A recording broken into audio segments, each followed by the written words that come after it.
Bonjour à tous, bonjour à toutes. Alors ce matin, je me sens appelée à essayer de transmettre un message. On me dit à tous ceux qui se sentent seuls. Mais je sens bien que ce n'est pas uniquement seul par rapport au sentimental, à l'émotionnel. Je sens que c'est quelque chose d'un peu plus vaste. Tous ceux qui se sentent seuls dans leur vie, bien sûr, dans leurs amours, mais aussi seuls sur leur chemin d'évolution, seuls face à ce qui se passe dans la société en ce moment. Voilà, tous ceux qui ont cette impression d'être un peu décalés, d'être un petit peu, voilà, comme si on se sent un peu exclu d'une certaine manière. Et bien sûr, oui, ceux aussi qui se sentent seuls du point de vue émotionnel. Hein, voilà, quelque chose comme ça. Alors, je n'ai pas la moindre idée de ce que ça va donner en fait. Donc, j'ai pris un peu tous mes jeux parce que je ne sais même pas vraiment ce vers quoi on cherche à m'amener là pour cette transmission de messages. Donc, je vais me lancer comme ça et puis on va voir, on va voir ce que ça donne. Je vais déjà prendre une arcane majeure pour commencer, pour ouvrir le canal en quelque sorte. Donc, ce message s'adresse à tous ceux qui se sentent seuls, qui se sentent décalés, qui se sentent un peu à côté de leur pompe aussi en ce moment. L'amoureux.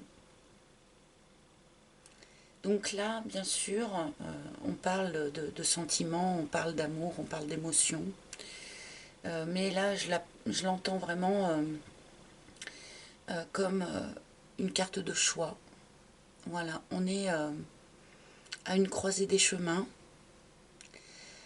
et on doit choisir une route, on doit choisir un chemin.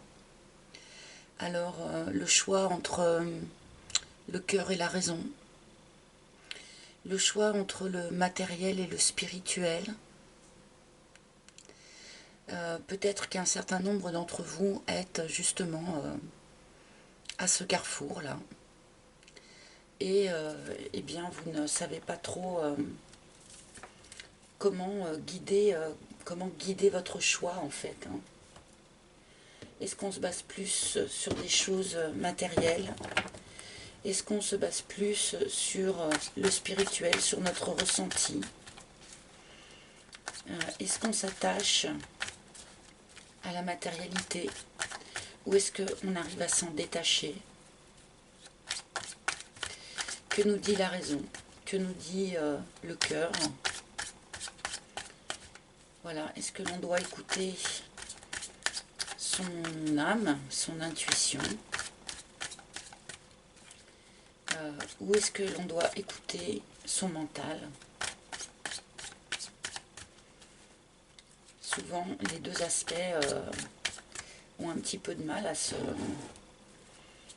goupiller. Et donc, c'est cette énergie de choix qui ressort là, en première intention. Alors, à tous ceux qui se sentent seuls, à tous ceux qui se sentent seuls, qu'est-ce que vous avez à dire? À tous ceux qui se sentent seuls. La leçon. On est toujours en train d'assimiler les leçons que l'on a reçues par le passé, mais on est ici aussi en train, actuellement, de recevoir une leçon, de recevoir une grande leçon de vie. Donc là, cela peut toucher tous les aspects, hein, comme je le disais, émotionnel, sentimental, sociétal.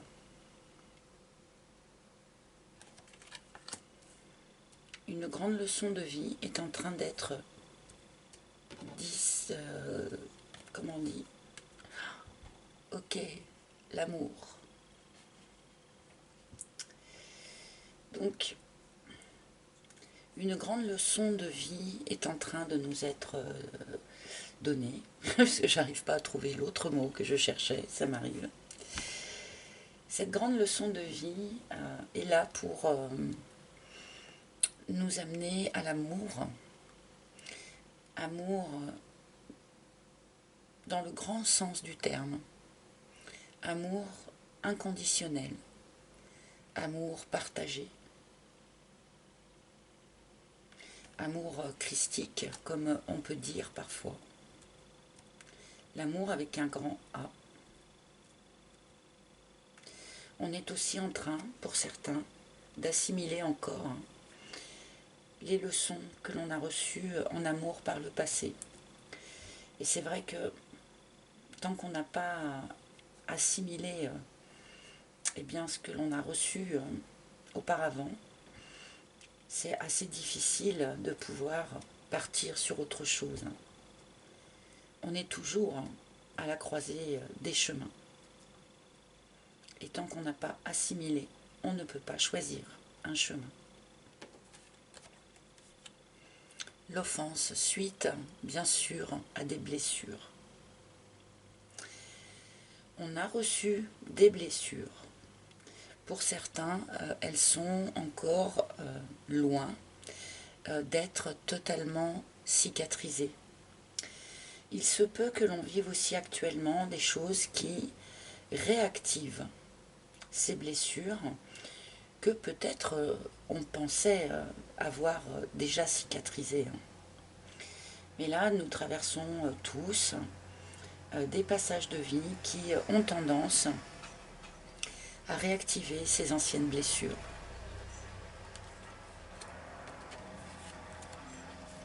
L'action. Ok. Donc là, il y a cette espèce de passage où on se sent peut-être voilà, seul, où on se sent peut-être vide, où on se sent désorienté. Ce qui est normal, puisque nous sommes à une croisée des chemins, d'accord. L'orientation, certains ont un très très bon sens de l'orientation, d'autres peut-être un peu moins. Là, on nous montre que ce moment de creux, de vide, est quelque chose qui est en fait un laps de temps nécessaire avant de pouvoir repasser à l'action. Il y a une idée là de reculer pour mieux sauter, en quelque sorte. Faire une pause d'intégration afin d'être au clair sur quelle va être la bonne action à poser pour la suite. Et là vraiment, ce message peut s'entendre sous tous les aspects de notre vie. N'oubliez pas que une des cartes centrales reste l'amour. Donc, quelque action qu'il y ait à poser pour la suite, qu'elle soit toute personnelle ou qu'elle soit plus générale, cette action doit être guidée et posée dans l'amour.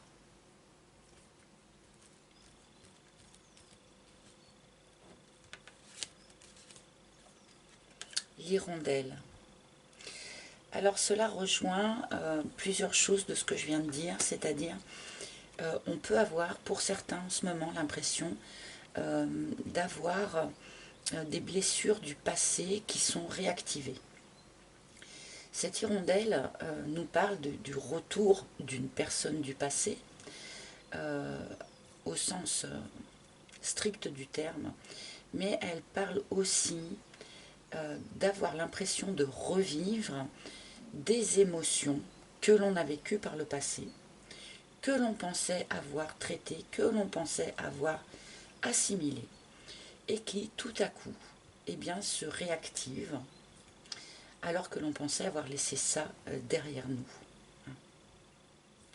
Du point de vue factuel, il peut y avoir ici, pour certains, donc là c'est un tirage encore plus général que ce que je fais d'habitude, puisque c'est un tirage pour tout le monde, sans signe zodiacal, hein, donc pour certains, il peut y avoir ici le retour de quelqu'un du passé, mais je l'entends vraiment là comme avoir l'impression de reconnecter à des émotions déjà vécues, en lien avec l'amour. C'est des choses qui peuvent remonter assez loin. J'entends vie antérieure là, d'ailleurs. Alors, certains d'entre vous pourraient être perturbés de ressentir certaines choses qui ne vous rappellent pas, qui ne vous ramènent pas forcément à ce que vous avez déjà vécu dans cette vie-là. Parce que certaines choses provenant des expériences, des vies antérieures sont réactivées actuellement. C'est ce qu'on me dit.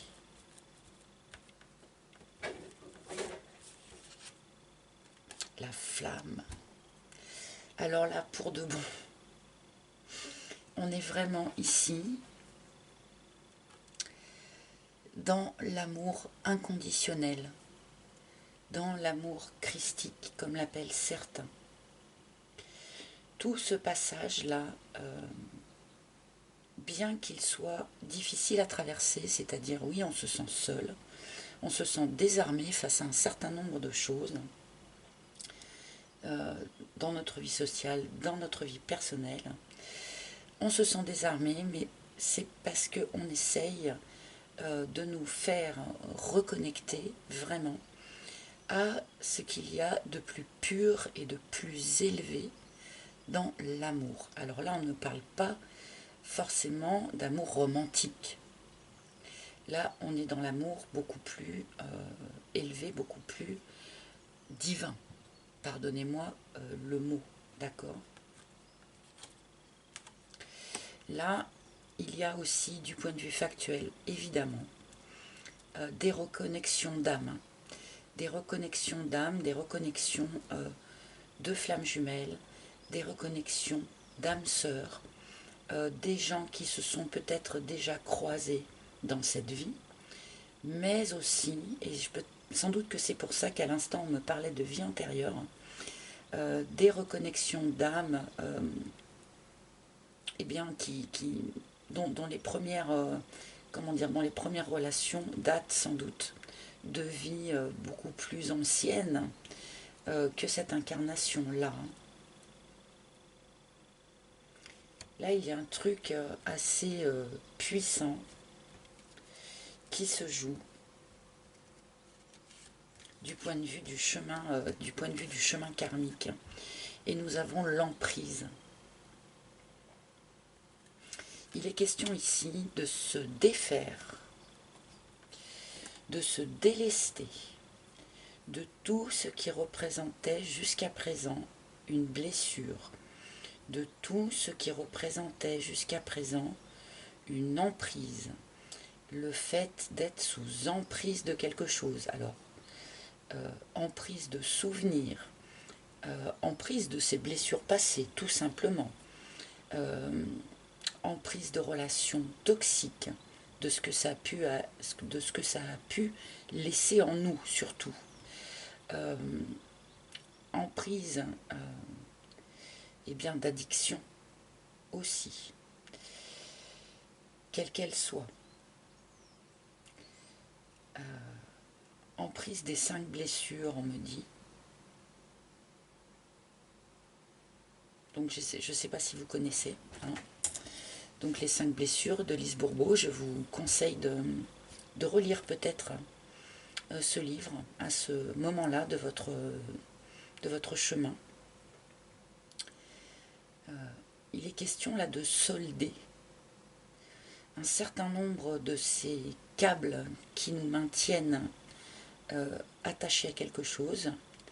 Bien sûr, il y a aussi l'emprise sociétale qui peut nous faire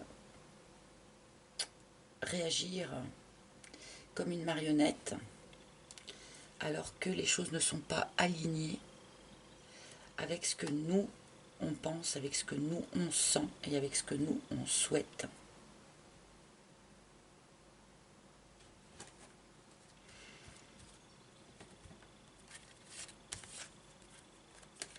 La Kundalini.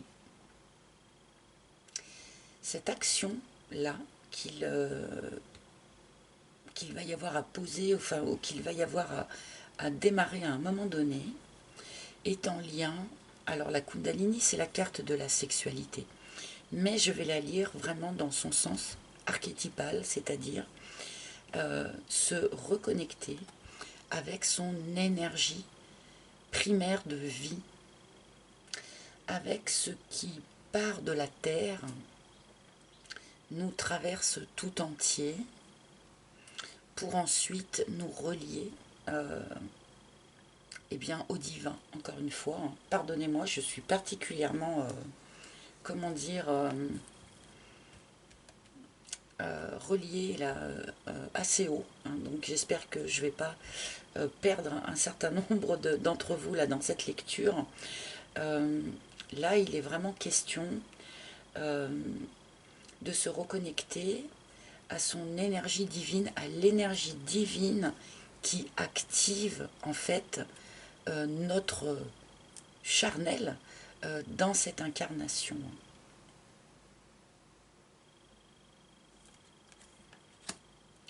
On peut bien sûr aussi parler d'une reconnexion à la sexualité. Hein. Ce n'est pas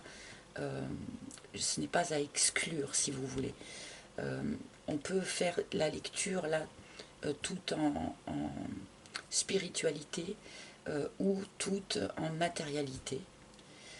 Mais je sens que le message que je dois transmettre est plus lié à la spiritualité. La maladie, bon, vous l'aviez compris, le message d'aujourd'hui touche aussi eh bien le problème sociétal auquel nous sommes confrontés. Je ne prononcerai aucun mot interdit, je n'ai pas du tout envie de me faire fermer ma chaîne pour une fois que je ne ferme pas ma bouche par rapport à ce sujet-là, mais ce n'est pas mon rôle ici, ce n'est pas mon rôle auprès de vous. Mais clairement, ça a un lien, bien sûr, avec des histoires de santé, hein, de santé publique. Donc là, il y a cette idée de bien intégrer les leçons du passé, car il y a des choses comme ça qui nous sont resservies et resservies et resservies en lien avec la santé.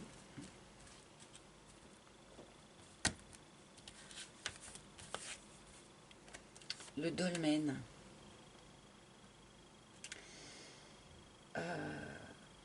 Le blocage auquel nous assistons, le blocage que nous traversons et que beaucoup d'entre vous ressentent d'ailleurs. Hein. J'ai eu beaucoup de commentaires qui m'ont exprimé ça, cette impression de se sentir prêt, de se sentir disponible, de se sentir d'attaque, entre guillemets, pour passer à l'action, pour changer des choses dans sa vie, pour aller de l'avant, pour rencontrer de nouvelles personnes, voilà, pour avancer. Et bien en même temps, que cette impression d'être prêt est en permanence, se heurte en permanence à cette impression de blocage que beaucoup d'entre vous expérimentent, que ce soit dans des liens d'âme, que ce soit sur votre propre cheminement personnel d'évolution, d'évolution spirituelle ou autre, hein, d'ailleurs. Tout ça est en lien, on nous dit ici que tout ça est en lien notamment avec cet aspect médical des choses en ce moment. Donc il faut en passer par là. Ce qu'on nous dit ici aussi, c'est que ce blocage n'est pas réel. Ce blocage, c'est juste le temps nécessaire pour revivre ces émotions qui reviennent du passé pour réassimiler en quelque sorte ces leçons du passé afin d'être vraiment prêt à choisir le bon chemin là, à choisir droite, gauche, tout droit, à cette croisée des chemins. Voilà, il est bien question, merci, il est bien question de rompre avec toute forme d'emprise que l'on peut subir à l'heure d'aujourd'hui, de manière à lever ce blocage. Et alors là, la rupture doit être franche, nette, précise. On ne peut pas être dans un entre-deux.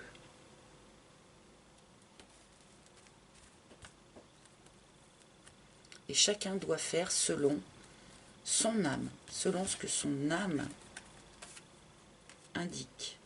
Et nous avons les cartons. Alors les cartons évoquent une mobilité géographique, bien sûr, mais évoquent aussi un changement de vie d'une manière plus générale. Il est question ici, en se reconnectant à son énergie principale, à son énergie de vie primale, j'ai envie de dire, et bien peut-être de réfléchir à savoir est-ce que je suis vraiment au bon endroit, est-ce que je suis vraiment dans mes justes bottes, dans mes justes baskets, en quelque sorte. La responsabilité. Peut-être que cette prise de conscience pourrait lever chez certains d'entre vous une forme de culpabilité, notamment par rapport à ses enfants. Peut-être que beaucoup d'entre vous se posent des questions là aussi par rapport à leurs enfants. Peut-être que beaucoup d'entre vous sont en train justement en se reconnectant à cette énergie primitive là, ça peut éveiller une certaine prise de conscience, une modification dans la façon de voir la vie, de voir l'avenir, de voir l'amour. Et cela peut soulever un certain nombre de questions par rapport à vos enfants.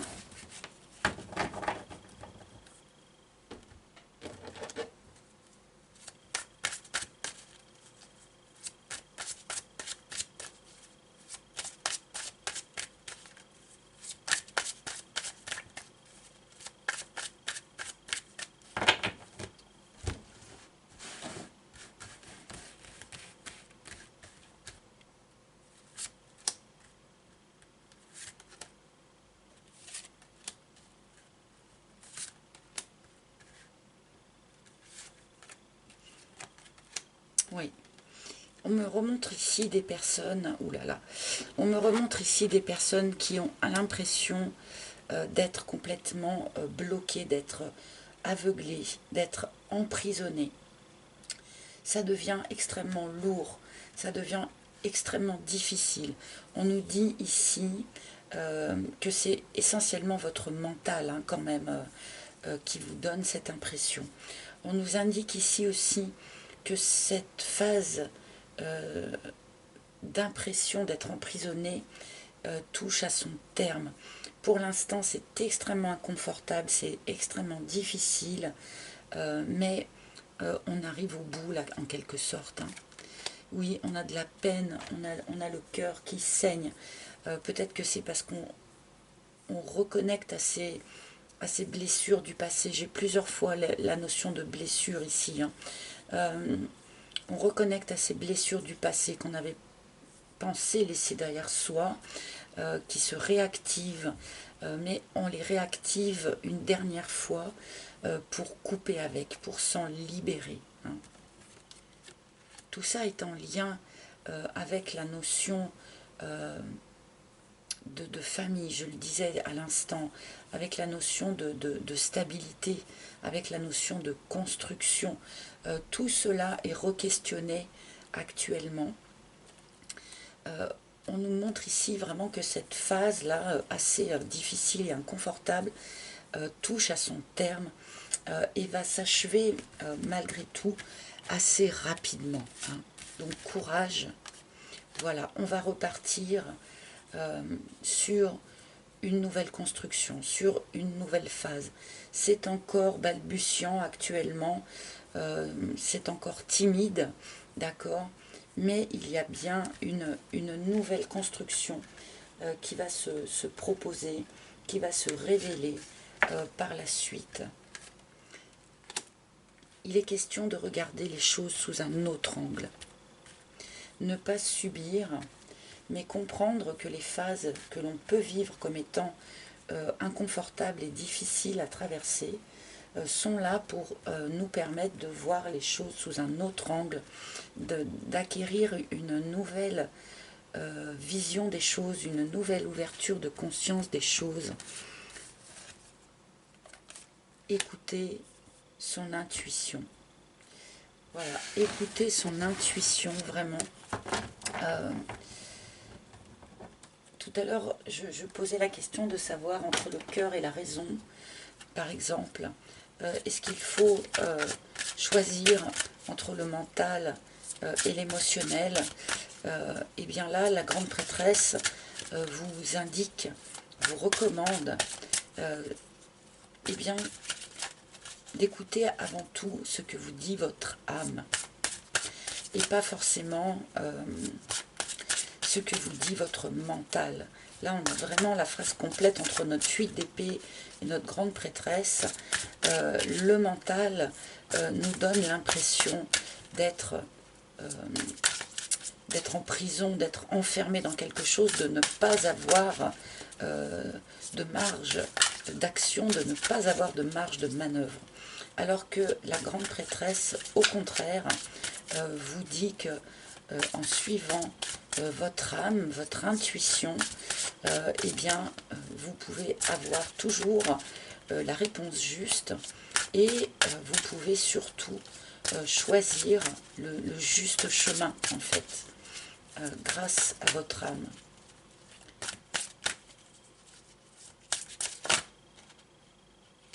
C'est pas assez clair.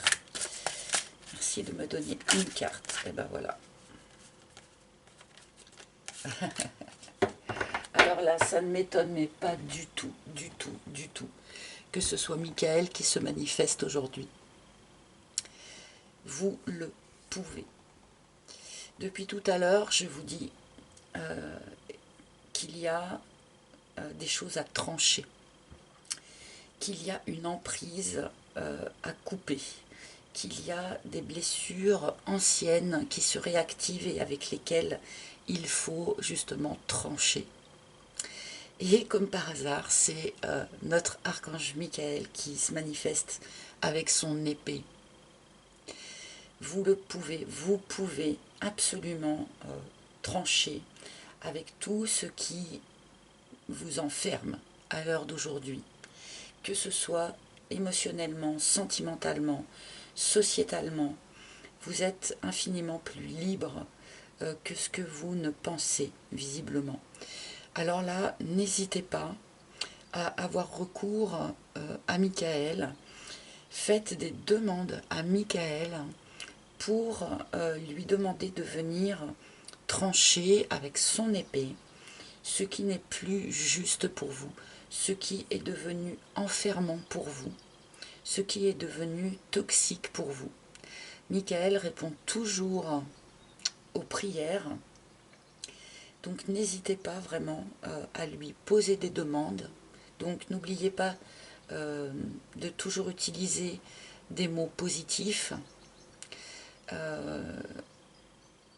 ne pas trancher, enfin ne pas lui demander par exemple de trancher avec la maladie, hein, mais lui demander de trancher ce qui vous permet, enfin pour vous permettre d'être en bonne santé, par exemple, hein, c'est un exemple, mais voilà, n'hésitez pas à avoir recours à Michael pour vous aider dans cette libération en fait dont nous parle ce tirage. Voilà, j'espère que ce message aura été utile à toutes les personnes qui se sentent seules, qui se sentent isolées actuellement dans leur vie personnelle comme dans tout le reste. Donc merci de m'avoir écouté. J'espère que ça vous aura été utile. Et je vous retrouve très bientôt pour les tirages habituels pour le mois d'août. Merci mes amis, je vous embrasse tous très fort et je vous dis à bientôt.